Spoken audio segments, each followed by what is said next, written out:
The world's first legally binding treaty to curb plastic pollution collapsed in the final stage of discussions. Over 200 countries met at a UN summit in South Korea late last month to reduce the environmental and human health impacts associated with this material. 100 member states called for a treaty that would include placing limits on new plastic production. But a minority group of oil-producing nations, led by Russia and Saudi Arabia, prevented an agreement from being reached. Every year, the world produces over 460 million metric tons of plastic, which is the weight equivalent of around 571 Golden Gate bridges. If left unchecked, that total is projected to increase 70% by 2040.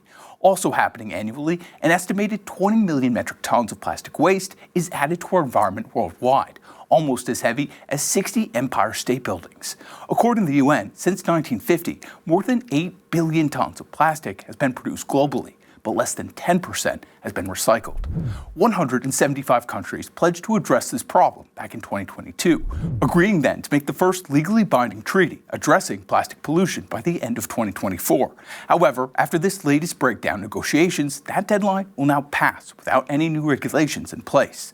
Ultimately, the deal fell apart over the inclusion of any targets to limit new plastic production, with Russia, Saudi Arabia, Iran, and Kuwait rejecting this proposal, doing so over the opinion it would constitute a disproportionate blow to their economies compared to other, less oil-dependent nations.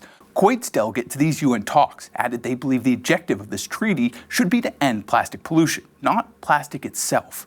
The environmental group A Plastic Planet decried the failure to reach a consensus on this issue as an outrage, highlighting the potential impacts plastic has on human health, as the chemicals in this material have been linked to sharp declines in fertility, increases in youth cancer cases, Alzheimer's, autism, and heart disease.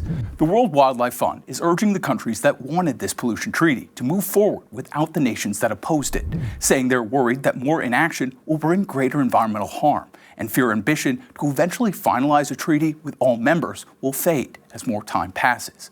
Meanwhile, participating countries are expected to reconvene again next year, with the hope of reaching agreement in 2025.